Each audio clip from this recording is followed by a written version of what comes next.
If they keep it up, I'm gonna lose my mind.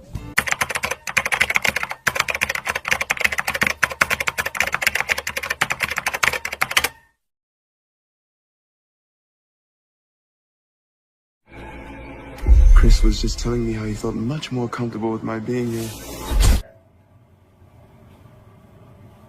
Do you see me fuck? Your ass is mine. In this visual media analysis, David, if you could explain why was there a mattress in the tunnels and what is this stain? A lot of folks are wondering, is this stain feces? No, it's not feces. What is it? It's it? blood. No, it's not feces. The discovery of a secret tunnel eventually led to a massive brawl inside a 100-year-old synagogue in Brooklyn, New York. Known as 770, the synagogue serves one of the largest groups of Hasidic Jews in the world. Now, luckily, no injuries were reported from this brawl, believe it or not. But what the hell sparked it? What is behind the brawl in the first place? What got people so fired up? Well, it was all over the discovery of a tunnel and an attempt by authorities to fill it with cement. So you see a gentleman coming out of that tunnel. This isn't in the Middle East, guys. This is in Brooklyn, okay? This is in Brooklyn.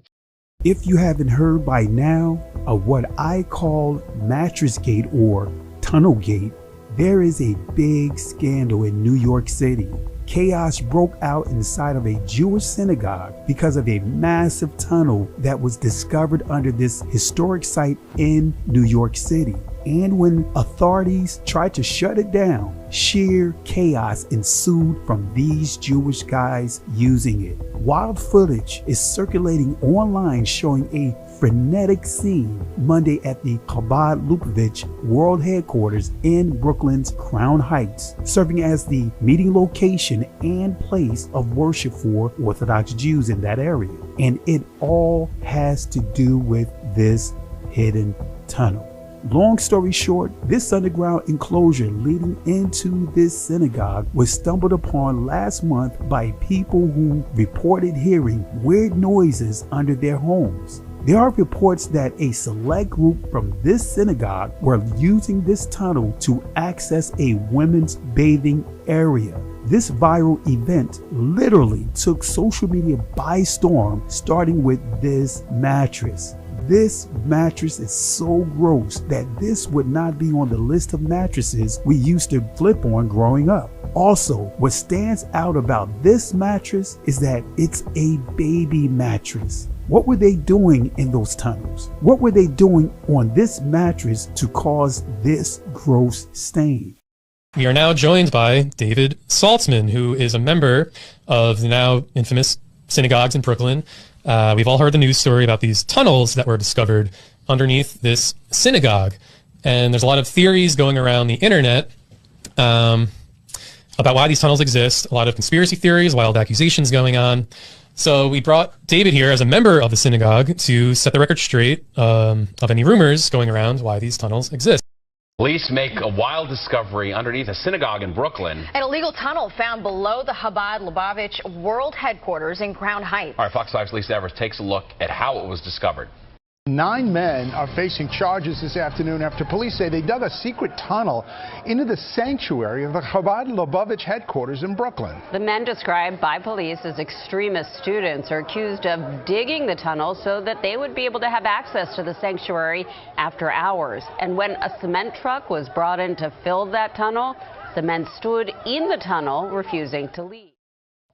And I want to be clear, there's been conflicting reporting on this story. When I was reading about it recently, there were claims that the tunnel was built specifically to skirt COVID orders that closed down religious buildings and that people wanted to continue worshiping. And so they needed a secret pathway or passageway into the synagogue. But I don't think that's really what's going on here. So why was the secret tunnel built in the first place? This is where it gets complicated. I am not buying what some of these news articles are saying in terms of why this tunnel was built. One of the supposed supposed reasons given is that these guys were concerned about COVID, and so they decided to take it upon themselves to build an extension to this synagogue, an underground tunnel to be exact. They were supposedly so concerned with their health that they built a filthy tunnel in New York City. There was one more viral image going around, and this is the one everyone's been talking about.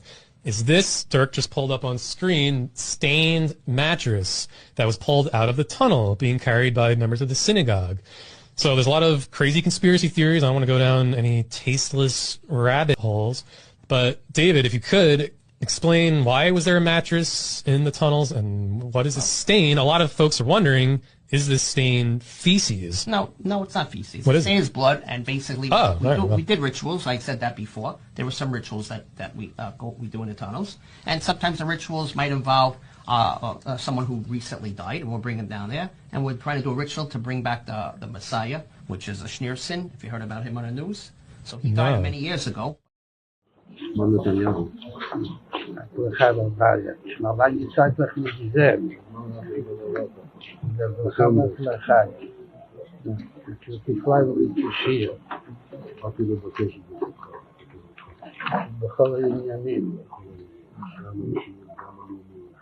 בזמן שישראל לאחרונה נמצאו כמה עניינים. מה שרואה עוד, וגם משהו שעדיין משאיר ליבו. אז הייתה משהו ממה ידיעתו. הכנראה שהיא מספיק, כאילו שהיום כבר כמה שעות בגיל עדיין ליבו. אבל יש עוד כמה שעות, אז יש להשתדל גם היום, ובשורות טובות. יש שמחה וטוב ליבו. כדי שחסידים מקפידים שכל עניינים יהיו שמחה. בשורות טובות, הצלחה רבה. In New York City, 20,000 Hasidic Jews still keep traditions which have remained unaltered for centuries. They are called the Lubavitch Chabad.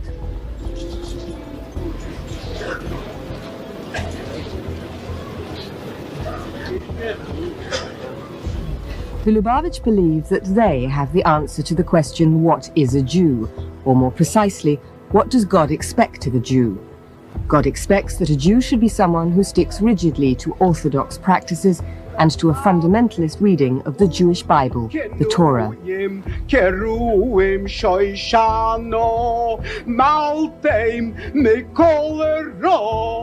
Crown Heights, Brooklyn is the headquarters of a movement which has set up communities in 28 countries. The influence of the Lubavitch is felt worldwide, but most notably in Israel, where Orthodox religious parties would like to achieve a purely religious state.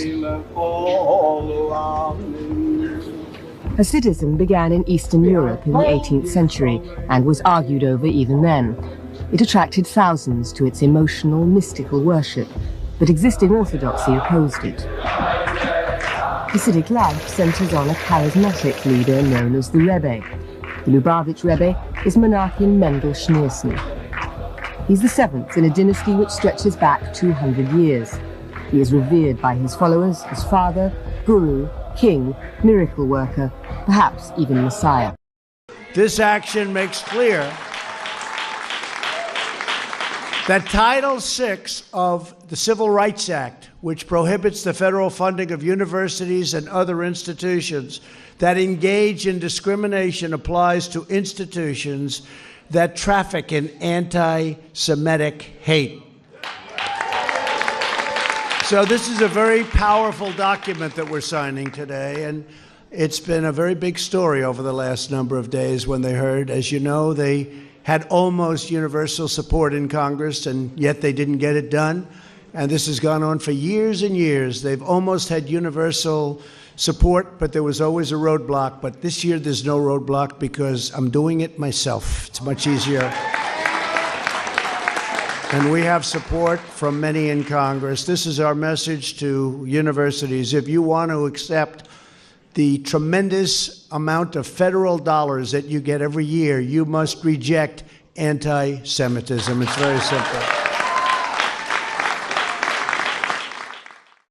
My administration will never tolerate the suppression, persecution, or silencing of the Jewish people.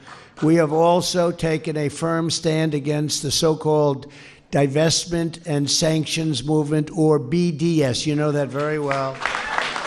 And I have to tell you, Jared Kushner and Ivanka, they've been talking to me about this for 3 years now, maybe longer than that. But I go back about 3 years where it's something that I could do about it. You know, in this position, we can do things about it. Before that, not quite as much. I'd be just like you. Successful, doing nicely, but not for this. But they've been talking from the beginning of the administration. They've been bringing this up. And we forcefully condemn this anti-Semitic campaign against the state of Israel and its citizens. You just like me because my daughter happens to be Jewish, right?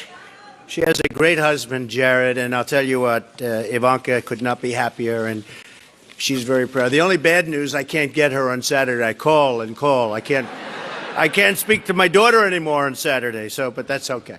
Oh, beautiful. That's beautiful.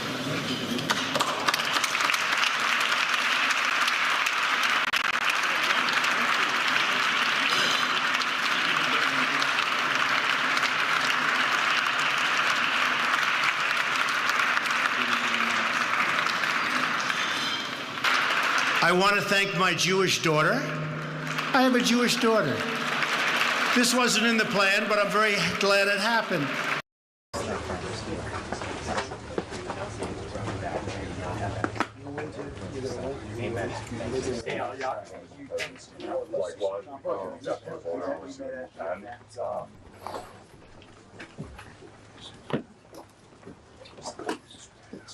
Yes.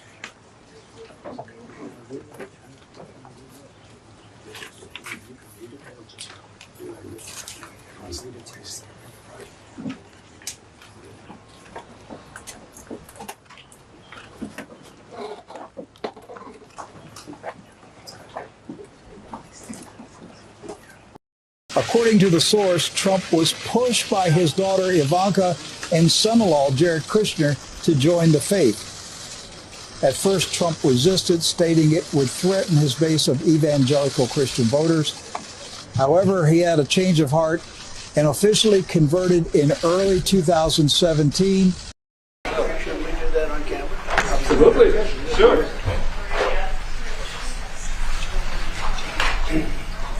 So to let you know, this is the birth certificate of Donald Trump's grandfather, born in 1869, close to Bad Dürkheim. Right? Yeah. That's called and Syrian. his Christian name was Friedrich. Right? That's serious German. Serious German. That's serious. Bad Dürkheim is serious German. But I want to thank you very much for, first of all, I want to thank you for that. That's beautiful. Pleasure. Thank you very much. Thank you again. Fantastic. We'll put it up in a place of honor. Yeah. Maybe we can, let's see, to put it up there someplace. It's an honor to have you. As you know, the Chancellor just won a great election, very, very strong election.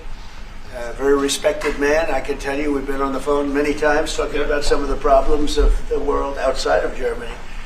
And it's very sad what's going on. We both feel that way.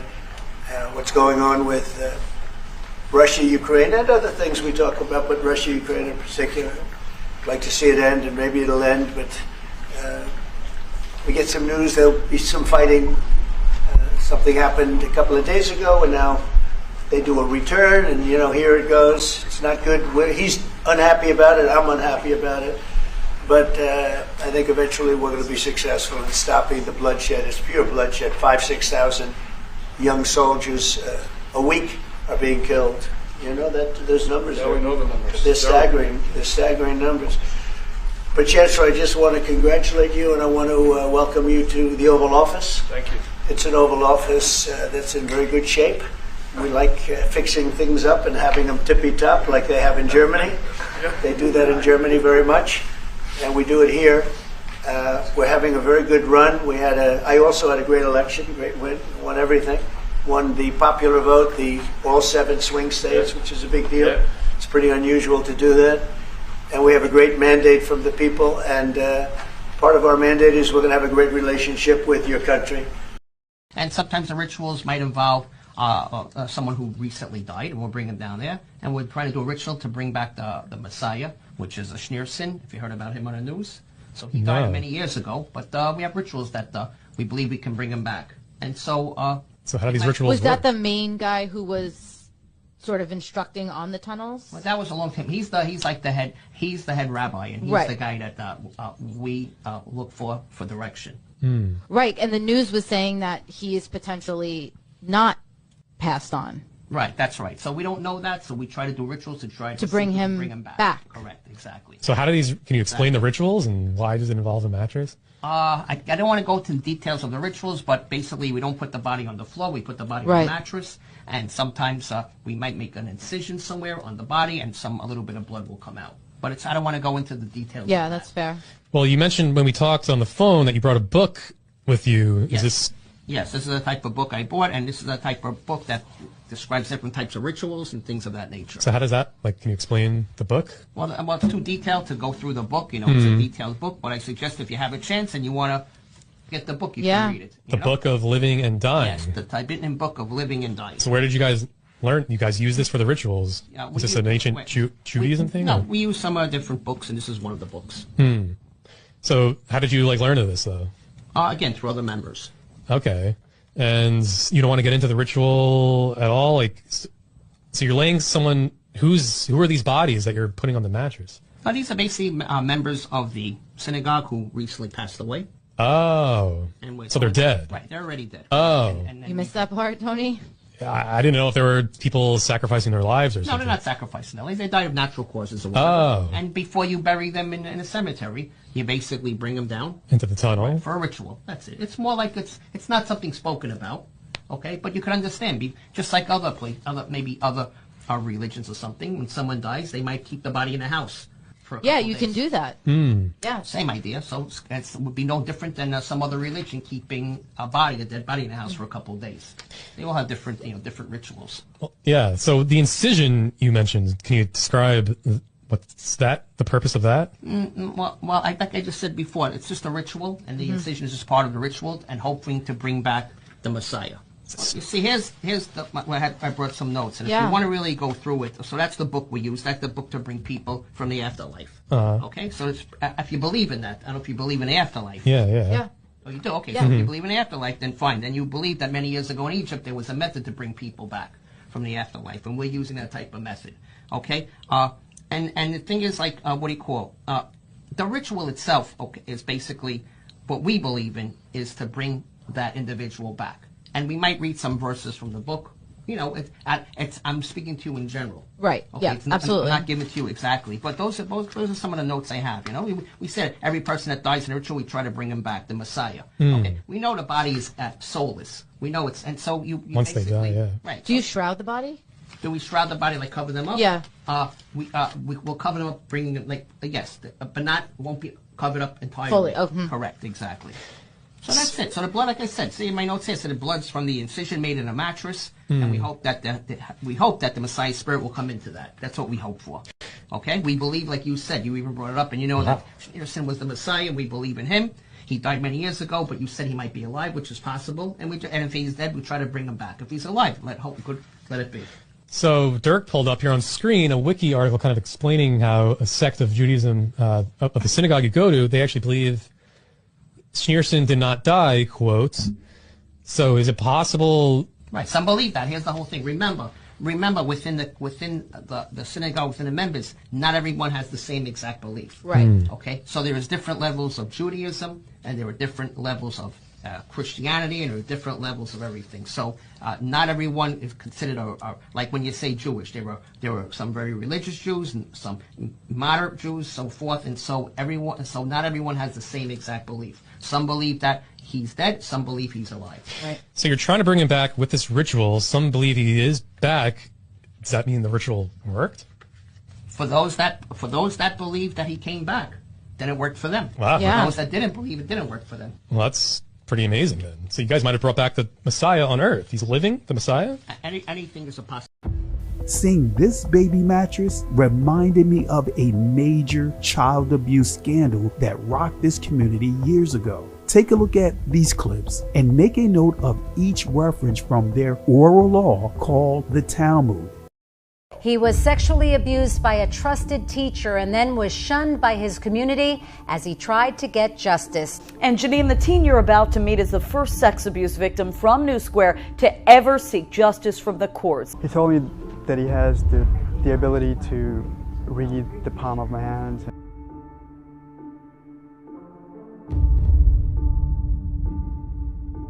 Yossi's life coach started to read other parts of his body. That ritualistic abuse, Yossi says, dragged on 3 times a week for 4 agonizing months, each time Taubenfeld ordering him to stay silent. Digging deeper tonight, new concerns about an alleged epidemic of sex abuse being covered up in New York's ultra-Orthodox Hasidic Jewish community. A New York rabbi arrested in Beverly Hills, accused of molesting children in Brooklyn. Menachem Mendel, who also goes by the name Mendel Tevel, is a rabbi.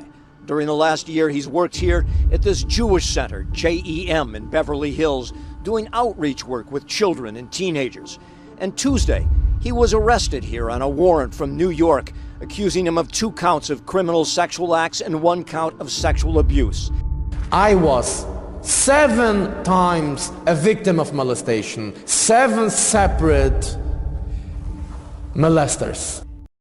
In a unanimous decision, New York City's Department of Health agreed parents must first give their written consent before allowing Moyles to perform a controversial part of the Jewish circumcision ritual. We have clearly identified that one specific procedure that's performed as part of some circumcisions, what we're calling direct oral suction, can be transmitting infections to infants. The new regulations, the first in the country, come after health officials identified 11 babies who contracted herpes from the oral part of the circumcision. 2 of them died. The Centers for Disease Control has stated the procedure is not safe. Not only is it a safe method, it's the safest method. Rabbi William Handler calls this a direct attack on the ultra-Orthodox Jewish community and its customs, and says government is overstepping its bounds. Cantor Philip Sherman says he's performed more than 20,000 circumcisions, 6 just today. He says this is not about Jewish tradition, but rather everyone's well-being. Now, today, we know that germs can be transferred, diseases can be transferred from the baby to the moil, from the moil to the baby. So therefore, you can continue this custom by using a sterile tube, a gauze pad, and the rest of the bris is fine. Health officials say it is going to be very difficult to enforce these regulations. They say that's because they really can't monitor moils as they perform circumcisions. They say it is first going to take a complaint from someone before they can take any action. For centuries, when a Jewish baby boy is born, the ancient ritual of circumcision is performed. But in some ultra-Orthodox communities, religious leaders, known as moyles, also engage in something controversial during the bris. In a practice known as Metzitze Bepeh, or just MBP, the moil actually uses his mouth to suck the blood from the infant's penis after he cuts off the foreskin. Meant to prevent infection and serve as a celebration of life, News 12 has learned the little-known practice has turned into a curse for life for some babies involved in our area. And it's all because of a local rabbi who's alleged to have a sexually transmitted disease. The rabbis are going to take care of it. They won't let him get away with it. According to these documents we obtained from the state health department, Rabbi Yitzhak Fisher of Muncie has been tied to at least 3 herpes infections in babies, one of whom died back in 2004. Shortly after the tragic death, Rabbi Fisher was forbidden from practicing NBP in New York. But despite this state-issued ban, one concerned mother tells us the infected moil is still placing innocent lives at risk. What activities did they plan on carrying out in this secret tunnel? What secret rituals were performed in this tunnel? I want you to watch and listen to this clip from an episode titled Mexican Cult Murders, broadcasted May 1st, 1989 on the Oprah Winfrey Show. As a child, my next guest was used also in worshiping the devil, participated in human sacrifice rituals and cannibalism. She says her family has been involved in rituals for generations. She is currently in extensive therapy, suffers from multiple personality disorder, meaning she's blocked out many of the terrifying and painful memories of her childhood. Meet Rachel, who is also in disguise to protect her identity. My next guest treats ritually abused children in her therapist practice. She feels that the problem is much more widespread than any of us can imagine. Says there's no doubt in her mind that the children and adults that she treats are telling the truth. Tina Grossman, we're glad to have all of you join us here on the show. You come from generations of ritualistic abuse? Yes, my family has an extensive family tree, and they keep track of who's been involved and who hasn't been involved. And it's gone back to like 1700. And so you were right. abused. I was born into a family that believes in this. And this is does everyone else think it's a nice Jewish family? From the outside, you appear to be a nice Jewish girl. Definitely. And you all are worshiping the devil inside the home? Right. There's other Jewish families across the country. It's not just my own family. Really? And so who knows about it? Lots of people now. I talked to a police detective in the Chicago area, and several of my friends know, and I've spoke publicly before. And so when you were brought up in this kind of evilness, did you just think it was normal? I blocked out a lot of the memories I had because of my multiple personality disorder. But yes, I mean, it's like if you grow up with something, you think it's normal. Mm-hmm. I always thought. So what kinds of things? You don't have to give us the gory details, but what kinds of things went on in the family? Well, there would be rituals in which babies would be sacrificed, and you would have to, Whose babies? There were people who bred babies in our family. No one would know about it. A lot of people were overweight, so you couldn't tell if they were pregnant or not, or they would supposedly go away for a while and then come back. Now, you were telling us earlier that the practice with the Kilroy death was a religion called Palamayombe, which not all people who practice Palamayombe obviously sacrifice. I think what we're looking at is a worship of evil here. Right. Taking normal or standard religions and perverting them to the worship of evil. Right. And I just want to emphasize that you don't have to be Caribbean to do it. No. Yes. The other thing I want to point out, not all Jewish people sacrifice babies. I mean, that's not a very typical thing. I just want to point that out. This is the first time I heard of any Jewish people sacrificing babies. I live in Brooklyn about 30 years. I'm a member of the Chabad Synagogue, which is in Crown Heights, Brooklyn. I've been a member there for 20 years. And I just wanted to come on a show to basically set the record straight. There's a lot of rumors. The tunnels, they existed. One of the reasons they exist is because it's more like a spy system. What I mean by spy system is if we dig the tunnels deep enough and going underneath many different buildings, then when we go into tunnels, we're able to basically listen more carefully to what neighbors are saying. And as we can listen, we're actually doing the city of New York a favor by having these tunnels, because as we can listen for criminal activities that could be going on, and so any type of wrong activities, and we can let the city know if we hear something that is dangerous. We can let the NYPD know, and they can do what they have to do afterwards. Yeah, like if there are any terrorists around, you listen for them to make sure. Yeah, Right. So you're actually keeping our city safe. Yeah. Yes. Well, thank you for your service. You're welcome. So, in these spy tunnels, what kind of buildings are you listening to? So when basically listening to the neighbors' buildings, because these tunnels go out to the different neighbors, and there's a whole bunch of buildings nearby, and we're just listening to what neighbors are saying, and the tunnels give us good access and good hearing, and we can hear everything neighbors are saying. They don't realize it, so they're speaking freely. Yeah, that's smart. And so it sounds like David and the crew are actually helping you out. You walk the streets. You're a lady of the night. Yeah. No. So that's actually nice. You're much safer now, I guess, thanks to these tunnels. And David, you could have saved your life. We don't even know it yet. That's right. Reasons or another reason is it's called GCT. Do you know what that is? GCT? Yeah. No. It's called Goy conversion therapy. It's what? Goy conversion therapy. Goy conversion therapy? What is that? So that's basically in the tunnels when we basically speak verses from the Torah and different biblical verses.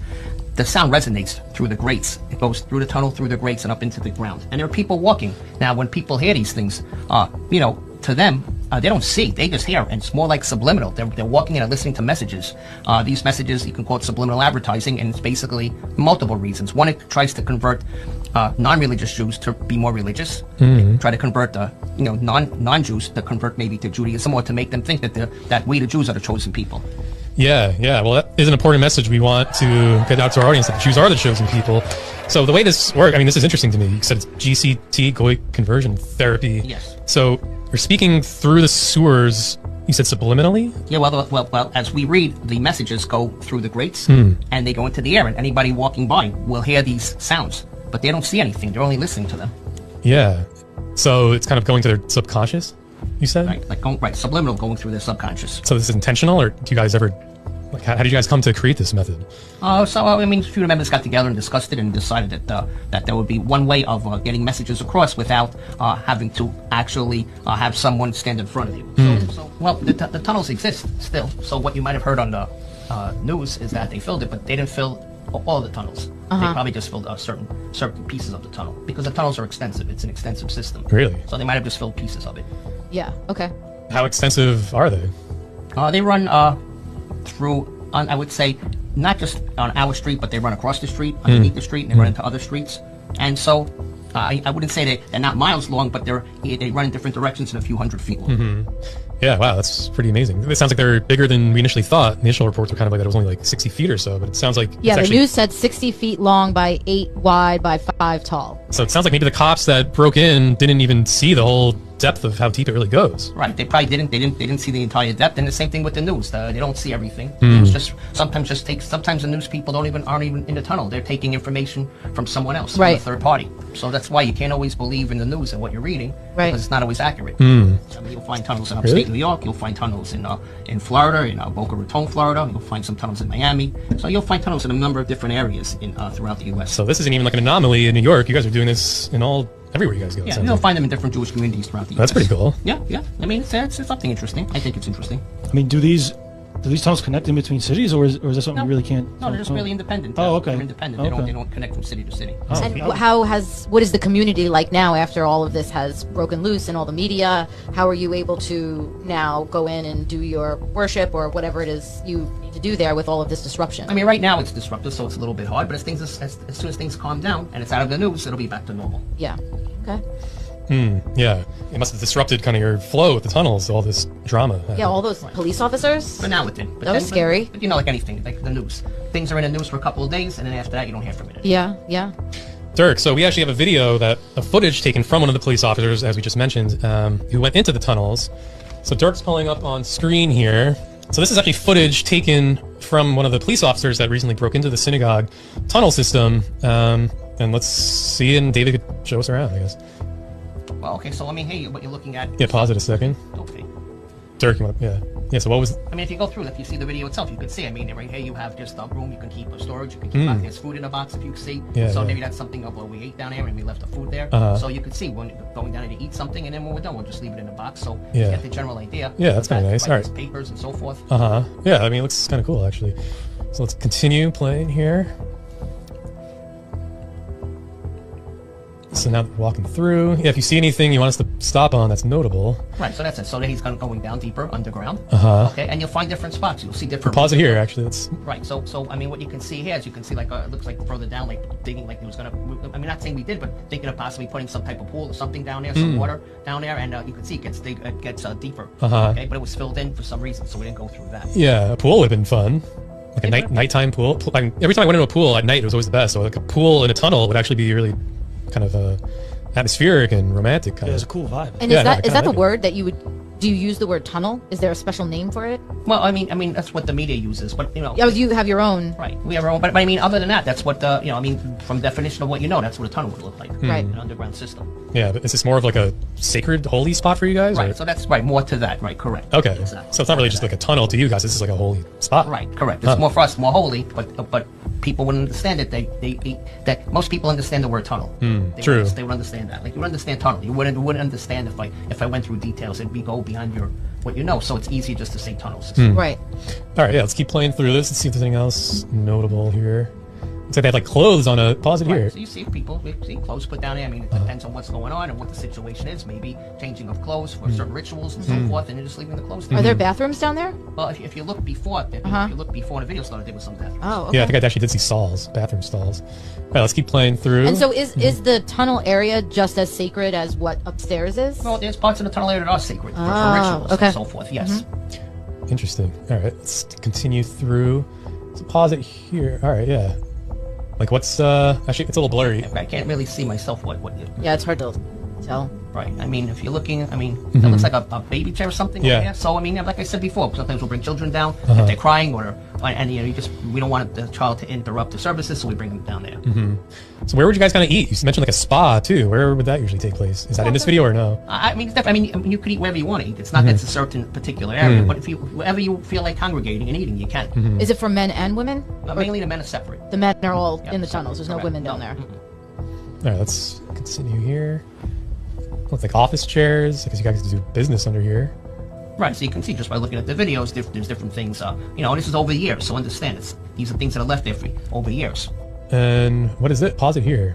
What is this? Well, if you can see that, it looks like further down. So if you want to go further down into the tunnel system, it can go further down. So that's kind of where you guys would do the spy system you mentioned, where you would spy on kind of local apartments and businesses. Go through there and go down, and then we had a ladder, that rope ladder, go down and go through that. So it's hard to see. The video doesn't portray it. Yeah, it doesn't really continue further beyond this point. That's cool. So that's where you would spy and do the GCT too. Correct, exactly, that we mentioned before. Very cool. Conversion fit. And was there a specific, right, because this all happened because somebody heard, like, the reason the police showed up is because somebody called and had a complaint. Right, that's all. But was there something specific going on that might have caused more? Was there an event going on? Was there something? See, that guy knows. Yeah. Calab Finkelstein. Well, we're gonna pull this up actually in a second. Right, so I know that guy. Were you guys doing something out of the ordinary than you would normally do? No. Yeah. All right, that's true. All right, yeah, because that baby chair in this image is really what's been going around, and people are speculating why that was there. So you. Sometimes we bring a baby down to crying, we put him in a chair. Yeah. He stops crying. That's one reason. You know, or sometimes just to watch the baby. Whatever. Someone gives us said, "Can you watch this baby for a half hour?" Okay, fine. So that's kind of actually the sweet thing you guys are doing. That's fine. Yep. And we've all been there. I've been into funerals and weddings and stuff where there's a crying baby. Everyone can relate. That is incredibly annoying. Yes, it is. So if I could bring a baby into a tunnel at any moment, I would. That's so. I mean, everything you're clearing up here are things I agree with, and I think everyone can relate to and agree with as well. Yes. So all establishments should have tunnels. Like restaurants should have tunnels. Yeah. But they do. Funeral. Not everyone. But like what, Jewish deli? There are Long Island Jew tunnels that we don't even know about. These are in Brooklyn, and there is a big population of Judaism in Long Island as well. I'm sure there are a lot of tunnels that people don't know about. Yeah. A lot of different type of tunnels. Stop calling me a rage baiter.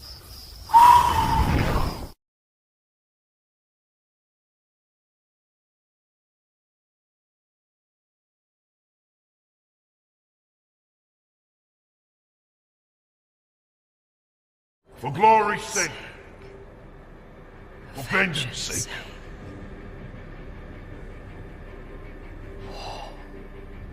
War! War is coming to Greece. In the visage of a monster army over 1 million strong. First of all, I ain't even going to dignify the accusations with a response, you know, because that's so ridiculous. I bet a lot of people saying, he ain't lying.